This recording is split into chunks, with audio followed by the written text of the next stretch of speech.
Hello मेरे प्यारे बच्चों, आप सभी के सामने बैठे हैं सीपीओ के रैंक 10 होल्डर जिनका नाम है दिनेश। और ये बच्चा पढ़ा है करियर विल से, और इस बच्चे ने क्या मेहनत की, कैसे मेहनत की, तो थोड़ा सा अपने बारे में बताओ दिनेश। जी, मेरा नाम दिनेश कुमार है।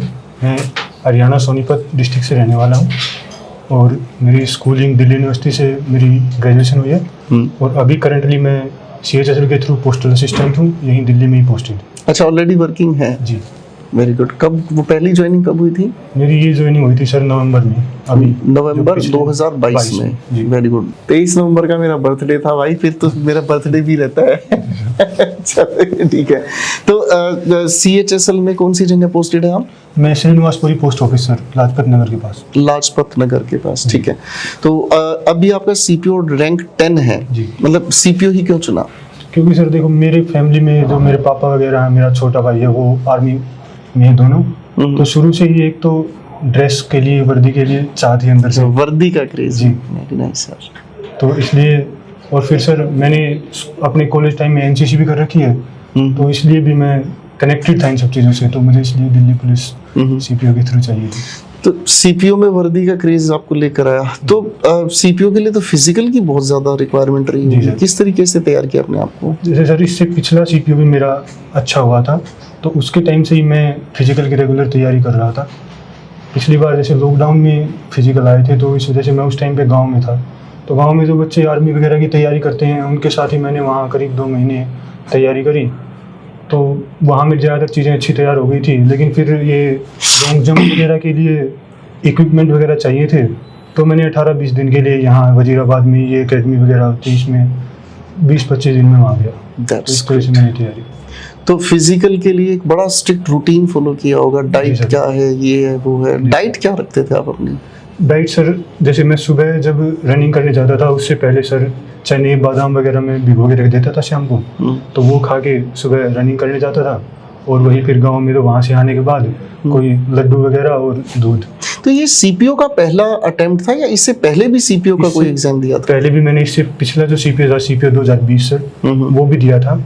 उसमें भी मेरा स्कोर काफ़ी अच्छा था, लेकिन उसमें मैं मेडिकल आउट हो गया था। मेडिकल क्या कारण? जी, आंखों में कुछ प्रॉब्लम थी, आईप्टोसिस की।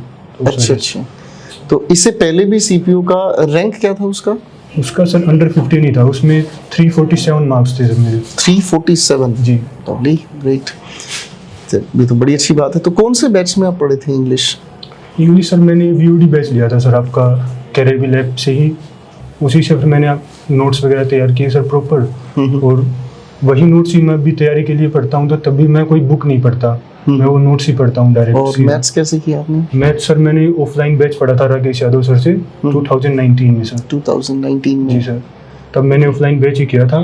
और उनकी जो बुक है राकेश यादव सर की, अर्थमेटिक वगैरह की, वही मैंने पढ़ी है। जो उस टाइम पे वो क्लासेज में एक बुक देते थे, उसी से। अच्छा, इंग्लिश की क्लास का कोई ऐसा पल बताओ मुझे जो हमेशा याद आता हो, जैसे कोई डांट है या कोई ऐसा बातचीत जो हमेशा याद आती हो? वो सर सबसे ज़्यादा मुझे याद आता है सर आपका मजाक करने का तरीका सर। कोई खास बात याद है? खास किसी हीरोइन का नाम लेते थे सर आप। ये तो गलत जा रही है बात। ये गुरु माता से पिटवाएगा मुझे। तो कोई ऐसी बात जो मतलब हमेशा मोटिवेट करती हो, क्योंकि बहुत सारे बच्चे हमसे क्लास में भी कहते हैं सर मोटिवेशन चाहिए, तो कोई ऐसी बात जो हमेशा मोटिवेट करने वाली, हमेशा आपने एक क्लिक कर रखी हो अपने? जैसे सर मैंने आपकी एक रील भी देखी थी, वो है जो मतलब मुझे, आप उसमें कहते थे कि जो बच्चे ये कहते हैं कि भाई मेरे पास रिसोर्सेज नहीं है, या मैं तो बिजी हूँ इसलिए नहीं पढ़ पाता, मैं तो ये कारण इसलिए नहीं पढ़ पाता, वो सब ना पढ़ने के बहाने हैं एक तरह से। जायज़ बात है। जिसको करना है वो करेगा ही। बिल्कुल। तो वो रील है, वो सेव भी है मेरे पास आपकी। So nice. जो मतलब अपने हालातों को इतना बड़ा बना लेते हैं कि मेरे हालात इतने बुरे हैं, मेरे हालात इतने ज़्यादा ख़राब हैं, जो हालातों को बड़े बना लेते हैं उनके हौसले छोटे हो जाते हैं। ये एक बिल्कुल सीधी बात है। और जिन्होंने अपने हौसले बड़े कर लिए हैं, उनके हालात अपने आप छोटे हो जाते हैं और हालात अपने आप सरल बन जाते हैं। तो ये तो अच्छी बात है। तो घर परिवार में सबसे पहले किसको न्यूज़ दी सीपीओ का रैंक लाने के बाद? सबसे पहले मैंने फ़ोन किया था सर, मेरी मम्मी ने फ़ोन उठाया था। तो एक्चुअली उस दिन मैं मूवी देख के आ रहा था। कौन सी? OMG 2 मूवी लगी थी। अच्छा, और किसके साथ? मैं अपने दोस्तों के साथ। अच्छा, दोस्त? जी सर। देख भाई, अब तो दिनेश ऐसी बात है ना, अब तो लाइफ में फन अब आपका शुरू हुआ है, तो अब अपनी लाइफ को खूब अच्छे से एंजॉय कर सकते हैं, नेवर वरी अबाउट एनीथिंग। और तो सीपीओ के अलावा भी कोई और पेपर अभी आगे ट्राई करेंगे या सीपीओ इनफ? सर अभी जैसे सीजीएल का प्री दिया हुआ है मैंने, तो अगर इन ट्रेनिंग शुरू होने वाली है 15 सितंबर से कह रहे हैं, तो अगर इन केस मुझे चांस मिला और मैं तैयारी कर पाया, अभी भी आगे 1-2 महीना पढ़ पाया, मुझे इतना टाइम मिला, तो मैं ये वाला सीजीएल दूंगा। तो बस यही। तो सीपीओ में दिल्ली पुलिस? जी सर। क्यों? क्योंकि सर देखो, जेन्युइन रीजन तो ये है कि एक तो मेरे घर के पास पड़ती है, मैं सोनीपत हरियाणा से बिलोंग करता हूँ, तो मेरे लिए ईजी है कि मैं यहाँ जॉब करूँ। और दूसरा ये है कि सर मुझे, जैसे मेरे घर में पापा वगैरह आर्मी में थे, तो मुझे ये था कि मैं घर से बहुत ज़्यादा दूर भी नहीं रहना चाहता और मुझे वर्दी भी चाहिए, तो उस दोनों चीज़ें इसमें फुलफिल हो रही थी, इसलिए मेरे लिए दिल्ली पुलिस है। ये तो बड़ी अच्छी बात है। अगर घर परिवार के नज़दीक रहकर एक वर्दी, जो ड्रीम होता है कि मुझे वर्दी पहन के घर से निकलना है, अपनी जॉब में एक अपना रुतबा होता है वर्दी का, हम तो इसे बेल्ट जॉब कहते हैं बेसिकली, तो उसका अपना एक रुतबा होता है। तो रैंक के लिए लड़ाई कभी लड़ी थी या सिर्फ पेपर पास करना, नौकरी चाहिए, इसके लिए लड़ाई लड़ी? सर जैसे कि मैं देखता था बस सीट कितनी, जैसे कि पिछली बार दिल्ली पुलिस में 32 सीट थी, इस बार 79 सीट थी, मेरा फोकस हमेशा सीट पे रहता था कि मुझे उनमें से एक सीट चाहिए। ऐसा नहीं था कि मतलब मुझे टॉप 10 में ही आना है। या पिछली बार जब मैं मेडिकल आउट हुआ, तो तब एक बार लगा था कि मतलब दुख हुआ था थोड़ा, तब दिमाग में आया था कि अगली बार जब मैं दूंगा, अगर लास्ट चांस की तरह दूंगा, क्योंकि अब मेरी एज भी हो जाएगी सीपीयू के लिए, तो इस बार पिछली बार से अच्छी रैंक लानी है। पॉइंट देखो, अगर आप में से कोई भी बच्चा जो तैयारी कर रहा है, अगर मान लो उसका कोई रैंक आता है या नहीं आता है, या किसी कारण से अगर कोई पेपर उसका पास भी नहीं होता, तो आप उस कारण को हमेशा याद रखें कि मैं इस बॉटम लाइन पर चला गया, मेरे इतने मार्क्स रहे या ये मेरी रैंक रही, मुझे अब इससे इम्प्रूव करना है। ठीक है, तो जब वहाँ से इम्प्रूवमेंट की अगर बात करते हैं, डेफिनेटली आप एक अच्छे रैंक पर भी आते हैं और एक अच्छी मेहनत भी करते हैं। तो करियर व्हील के साथ सफ़र कैसा रहा? बहुत अच्छा रहा सर। ऐसा रहा कि आपका एक डायलॉग है, आप बैच में बोलते थे, इस बार आखिरी बार। हाँ।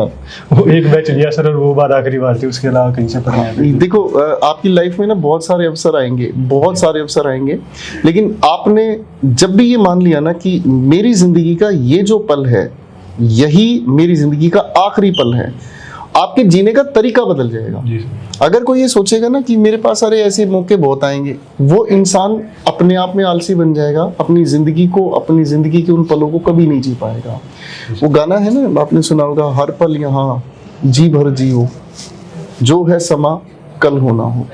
तो वो ही हमारी जिंदगी का गीत है। और ये ऐसा नहीं है, फिलोसॉफिकली प्रूवन भी है कि आपने अगर ये सोच लेना कि मुझे तैयारी करनी है, एक बार जी जान लड़ाकर तैयारी करनी है, बेड़ा पार है, और रैंक लाना तो फिर ज़्यादा बड़ी बात नहीं होगी। तो घर परिवार में और कौन कौन है?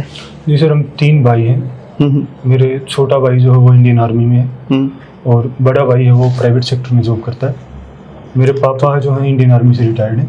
अच्छा, फिर तो भाईचारा आर्मी, फिर तो डिसिप्लिन जबरदस्त कूट के भर दिया होगा घर वालों ने।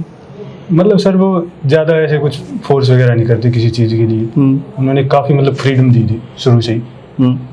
और ये अच्छी बात है कि हमने उसका गलत फायदा नहीं उठाया। सही बात है। कोई दोस्त जो आपकी सक्सेस में मतलब जिसका खासा रोल हो, कोई ऐसा दोस्त?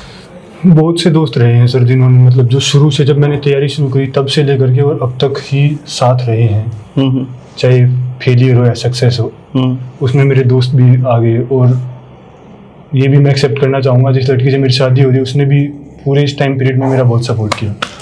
जीवन साथी बहुत बड़ा रोल प्ले करता है। अगर आप स्ट्रगलिंग टाइम में आपका अगर जीवन साथी आपके साथ खड़ा है, तो वो आपकी ज़िंदगी में बहुत कुछ लेकर आ सकता है। अगर जो स्ट्रगल के टाइम पर आपके साथ खड़ा है, तो सफलता में सबसे पहले उसे आप अपने साथ रखेंगे, हमेशा याद रखना है। रैंक 1 का हमारे साथ बातचीत हुई थी, रैंक 1 अभी इंटरव्यू दे के गया, तो उस बच्चे की मतलब घर परिवार के हालातों की वजह से 19 या 20 साल की उम्र में ही उस बच्चे की शादी हुई। तो उस बच्चे ने भी यही बताया कि सर मेरी मतलब बहुत पहले शादी हो गई थी, मम्मी की तबीयत खराब रहती थी और घर परिवार का काम संभालना, वो भी हरियाणा से ही, अपने गांव देहात से ही बच्चा था। तो उस बच्चे ने जब वो अपनी स्टोरी बताई, मतलब मैं उस स्टोरी को सुनकर दंग रह गया लेकिन उस बच्चे ने जब ये कहा ना कि सर मेरे जीवन साथी ने मेरे को बहुत सपोर्ट किया, मैं पढ़ता था तो मुझे पढ़ते वक्त जैसे एक माँ अपने बच्चे का केयर करती ना कि ये खाना यहाँ पर बैठे बैठे आपको मिल रहा है, लाइब्रेरी वो जाता था तो वो मतलब दोपहर का खाना उसके साथ कुछ और भी चीज़ें बना कर दे देना कि अगर बीच में भूख लगे, तो बहुत सारी चीज़ें होती हैं। जीवन साथी आपका आपकी स्ट्रगल के टाइम पर अगर है साथ, तो डेफिनेटली वो भगवान का दिया हुआ एक आशीर्वाद है। तो कोई खास मैसेज बच्चों के लिए? खास मैसेज सर यही देना चाहूँगा कि मतलब ऐसा नहीं है कि आपको ये है कि भाई एक दिन में बहुत ज़्यादा ही घंटे पढ़ने हैं। सबसे ज़्यादा जो मेरी तरफ से मुझे लगता है कि सबसे इम्पोर्टेंट चीज़ वो ये है कि आप एक रेगुलरिटी मेंटेन करके चलो। रेगुलरिटी में कितने घंटे की रेगुलरिटी? मैं अपना बताता हूँ तो मैं रोज़ बस 5-6 घंटे ही पढ़ता था, लेकिन मेरी कोशिश ये रहती थी कि मैं ज़्यादा से ज़्यादा दिन उसे मेंटेन कर पाऊँ। जब एग्ज़ाम वगैरह ज़्यादा नज़दीक आए तो आप उसे बढ़ा सकते हो थोड़ा।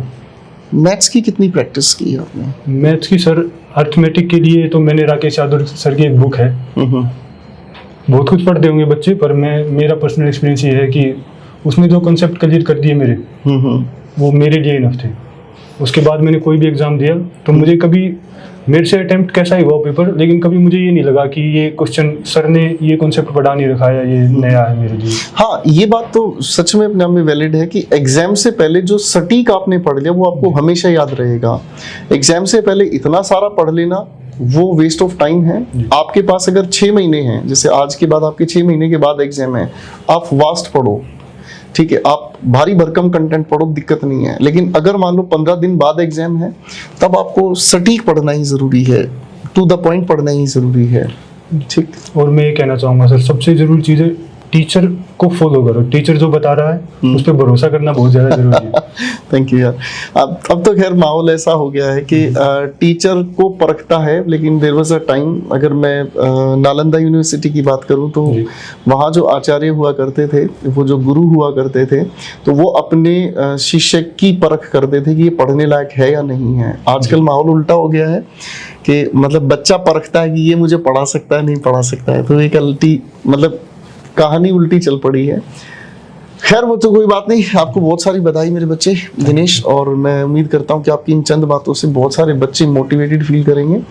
और हालात कैसे भी हों दोस्तों, अगर सफलता आपने अपने मन में पक्की कर ली है तो वो सफलता आप हर हालात में पाएंगे, ठीक है। कोई अपने घर परिवार की किसी हालातों की वजह से परेशान है, कोई आर्थिक स्थिति की वजह से परेशान है, हो सकता है कोई किसी भी वजह से परेशान हो, लेकिन मेरे बच्चों अगर सफल बनने की कोशिश करोगे और एक सही दिशा में आप मेहनत अगर करोगे तो डेफिनेटली आप सफल हो जाओगे। आपकी सफलता को कोई रोक नहीं सकता। और दिनेश बहुत बहुत बधाई। दिनेश पहले भी सीपीओ का एक पेपर क्वालिफाई कर चुका है और जिसमें मेडिकल आउट हुआ। CHSL में अभी वर्किंग है जी सर, राइट। और इसके अलावा और एक और CGL क्लियर है sir, department of atomic energy में UDC की पोस्ट मिली थी। अच्छा, वो उसकी पोस्टिंग कहाँ थी? उसकी मुंबई पोस्टिंग आई, तो अभी पिछले महीने ही पोस्टिंग थी सर उसकी, तो फिर मैंने वो ज्वाइन नहीं किया। तो अब ये बच्चे हैं जो लगातार मेहनत करते रहें, और अब देखो और पोस्ट खराब मत करना, नहीं सर, ठीक है। इंटरेस्टिंग तो और सारी पोस्ट खराब नहीं करनी है बच्चे, ताकि बाकी बच्चों के लिए भी मौका मिलना चाहिए। जी सर। तो लगातार मेहनत करते रहें, और बहुत बहुत बधाई दिनेश आपको, आपके परिवार को। ये सारी मेहनत आपकी है मेरे बच्चे। हमने थोड़ा सा आपको गाइड किया, जैसा भी हमने आपको गाइड किया बस आपने उसको माना, ये हमारे लिए बहुत बड़ी बात है। Thank you so much and congratulations again. God bless you.